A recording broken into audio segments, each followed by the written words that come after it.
गुजरात और महाराष्ट्र के सीमाओं के निकट मध्य प्रदेश में एक छोटा सा जिला जो बहुत ही विचित्र है, अविश्वसनीय है, नाम अलीराजपुर। पहली नज़र में यह जिला किसी साधारण आदिवासी क्षेत्र जैसा लगता है। चारों तरफ पहाड़, जंगल, छोटी छोटी नदियाँ, कच्चे रास्ते, दूर दूर बसे गांव और प्रकृति की अद्भुत सुंदरता। इसी सुंदरता के पीछे छिपी एक ऐसी कहानी जिससे अभी तक अधिकतर भारतीय रूबरू नहीं हुए हैं। हमारा उद्देश्य तथ्यों, आंकड़ों और इतिहास के आधार पर यह समझना है कि आखिर ऐसा क्या हुआ कि प्राकृतिक संसाधनों, मेहनती लोगों का यह क्षेत्र आज भी देश के सबसे पिछड़े जिलों में गिना जाता है। इस जिले में लगभग सभी लोग छोटे छोटे गांव व टोलों में बसे हुए हैं, जहां एक गांव से दूसरे गांव तक जाने के लिए कई किलोमीटर पैदल चलना पड़ सकता है। यहाँ की आबादी का बड़ा हिस्सा आदिवासी व अन्य समुदायों का समाज है। उनका अपना एक रीति रिवाज है, अपनी एक भाषा है, अपना त्यौहार, अपना एक पूरा जीवन शैली है। ये सारा इलाका पहाड़ी होने की वजह से यहाँ सड़कें पर्याप्त नहीं हैं। नतीजन आवागमन कम होने के कारण यहाँ की आबादी का बड़ा हिस्सा दिहाड़ी और कृषि पर निर्भर है। अगर मौसम अपना थोड़ा सा भी नज़ाकत दिखाता है ना, तो पूरे वर्ष की आय, राशन सब खतरे में आ सकता है। यह अभी संघर्ष का प्रारंभ हुआ है। थोड़ा सा अगर पन्ने को और हटाकर देखें तो इतना साफ हो जाता है कि समस्या सिर्फ उतना नहीं है जितना हमें पहली नज़र में दिखाई देता है। अलीराजपुर के इन आदिवासी गांवों की असली लड़ाई शिक्षा से शुरू हो जाती है। जिन स्कूलों से बच्चों की नींव रखी जानी चाहिए, वही स्कूल अपने अस्तित्व के लिए संघर्ष कर रहे हैं। कई स्कूल ऐसे हैं जहाँ कोई शिक्षक नहीं, और जहाँ कोई शिक्षक नियुक्त है तो बड़ी मुश्किल से हफ्ते में 1 दिन या फिर 2 दिन पढ़ाई हो पाती है। अब ऐसे में बच्चा ना किताबों से नहीं बल्कि परिस्थितियों से सीखने के लिए मजबूर है।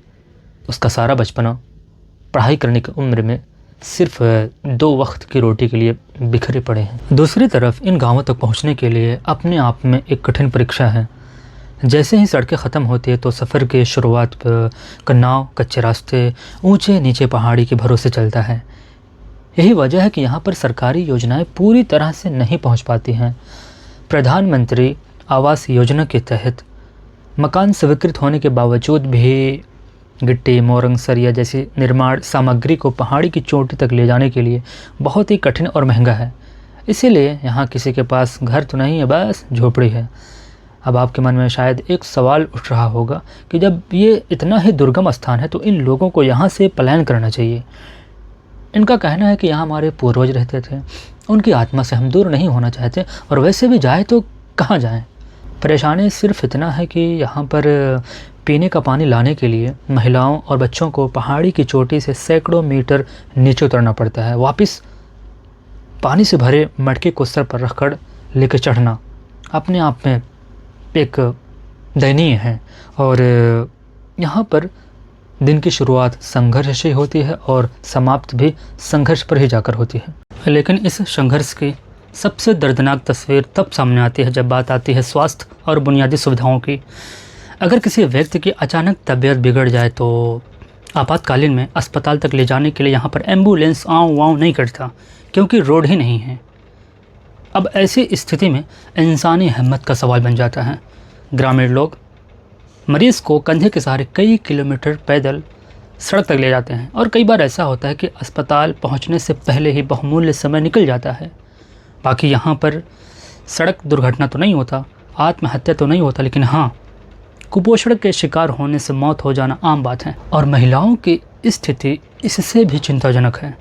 कई महिलाएं ऐसी हैं जिन्हें मासिक जैसी सामान्य जैविक प्रक्रिया की जानकारी नहीं है। स्वास्थ्य जागरूकता, आशा कार्यकर्ता और नियमित चिकित्सा प्रभावी रूप से यहाँ तक नहीं पहुँच पाती हैं। इसके साथ ही बड़ी संख्या में लोगों के पास आधार कार्ड, राशन कार्ड व अन्य सरकारी दस्तावेज न होने के कारण नतीजा राशन, पेंशन व अन्य सरकारी लाभों से पूरी तरह वंचित रह जाते हैं। यहाँ पर स्मार्टफोन, इंटरनेट अभी अपने शुरुआती दौर पर है, और कई गांव ऐसे हैं जहाँ तक बिजली नहीं पहुँच पाती है। विडंबना यह है कि एक तरफ देश तेज विकास, डिजिटल सेवाओं व आधुनिक तकनीक की बात करता है, दूसरी ओर नर्मदा घाटी के बसे या आदिवासी गांव आज भी सड़क, पानी, बिजली, स्वास्थ्य, शिक्षा, राशन जैसी बुनियादी सुविधाओं के लिए जूझ रहे हैं। ये अलीराजपुर की सबसे बड़ी त्रासदी है। यहाँ पर रहने वाले लोग किसी अदृश्य दुनिया का हिस्सा नहीं हैं। अगर यहाँ तक जीवन की आधारभूत आवश्यकताएं नहीं पहुँच पा रही हैं तो फिर सवाल उठता है ना, जनप्रतिनिधि, पढ़े लिखे आईएएस, पीसीएस, नेता, मंत्री की जिम्मेदारी बनती है कि योजनाएं कागज़ों से निकलकर ज़मीन तक पहुँचे। जब स्थानीय प्रशासन के पास पूरी व्यवस्था, संसाधन, पूरा अधिकार मौजूद है तो फिर ये लोग व्यवस्था से बाहर क्यों? अगर सरकार का हाथ सबसे आखिरी व्यक्ति तक नहीं पहुंच पाता है तो ये केवल लोगों का नहीं बल्कि पूरे प्रशासनिक तंत्र की जवाबदेही का सवाल बनता है। अगर सुधार की बात करें, जहाँ तक मेरा ख्याल है, अगर पुरानी व्यवस्थाएं काम नहीं कर पा रही हैं या फिर कठिनाई हो रही है तो कुछ सरल और नए तरीके अपनाने चाहिए। जैसे कि अलीराजपुर के दूर दराज मोहल्लों व बस्तियों तक बड़े स्कूल बनाना आसान नहीं है, लेकिन एक छोटा डिजिटल शिक्षा केंद्र से शुरुआत की जा सकती है। स्थानीय व्यक्ति को थोड़ी सी ट्रेनिंग दी जाए डिजिटल पोर्ट चलाने की तो वही बच्चों को अक्षर, भाषा, गिनती और बाकी दुनिया से जोड़ सकता है। ये केवल पढ़ाई नहीं होगी बल्कि जागरूकता की एक नई शुरुआत होगी। स्थानीय प्रशासन, जनप्रतिनिधि अगर ऐसे छोटे कदम उठाते हैं तो फिर पहाड़ों में रहने वाले बच्चे भी एक सकारात्मक सोच के साथ बेहतर भविष्य की ओर बढ़ सकते हैं। हम मानते हैं कि पहाड़ी क्षेत्रों में सड़कें बनाना आसान नहीं है, फिर भी बिजली, पानी, चिकित्सा का तो मुहैया कराओ यार। एक दो लोग नहीं हैं, सैकड़ों परिवार का आवास है यार। कैसे कोई बुनियादी सुविधाओं के लिए नज़रअंदाज कर सकता है?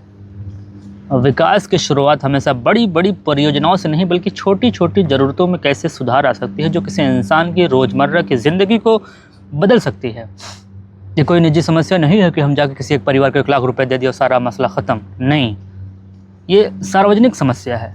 इसके पीछे जो भी जिम्मेदार हैं उनको अपने इंसानियत और कर्तव्यों को आगे रखना ही होगा। क्या ये सब करने से कुछ बदलाव आ सकते हैं? अवश्य। थोड़ी शिक्षा, सरकारी दस्तावेज़ और बुनियादी ज़रूरतें प्राप्त होने से अलीराजपुर के आने वाले कुछ ही वर्षों में तस्वीर बदल सकते हैं। बच्चे अगर थोड़ा सा भी पढ़ना लिखना जान गए तो किसी सफल व्यक्ति का जीवन परिचय ही पढ़कर प्रेरणा ले सकते हैं और अपने जीवन को स्वयं आसान बनाने की क्षमता रख सकते हैं। जिन महिलाओं को रोज़ कई किलोमीटर पानी ढोना पड़ता है उनकी यह मजबूरी कम हो सकती है। मरीज को सही समय पर इलाज मिलने में आसूदगी आ सकती है। इसके साथ ही जब लोगों के पास सरकारी दस्तावेज होंगे तो राशन, पेंशन व अन्य सरकारी योजनाओं का लाभ उठा सकते हैं। बाकी बिजली, पानी, थोड़ी शिक्षा होने से गांव के लोग देश के बाकी हिस्सों से जुड़ सकेंगे और उनकी सोच में एक नई परिवर्तन आएगी। लेकिन हर बदलाव अपने साथ एक जिम्मेदारी भी लेकर आती है। हमें नहीं लगता कि इन छोटे छोटे बदलाव से आदिवासी समाज की पहचान या उनकी संस्कृति और पर्यावरण में किसी भी तरह का नुकसान होने वाला है। बाकी अंत में सिर्फ इतना कहना चाहूँगा कि इन गांव के लोगों को केवल लाभार्थी का नहीं बल्कि विकास का भागीदार बनाया जाए, क्योंकि किसी भी समाज का भविष्य बाहर से बदलने की शुरुआत की जा सकती है। पूर्णतः बदलने का सबसे मजबूत आधार उसी समाज के लोग होते हैं। बाकी हम चाहते हैं कि हमारा मेहनत और भी कारगर साबित हो। इसके लिए बस आप शेयर, शब्द, लाइक, कमेंट के माध्यम से उन तक पहुंचाइए, नहीं तो यह इतिहास खुद को बार बार दोहराएगा।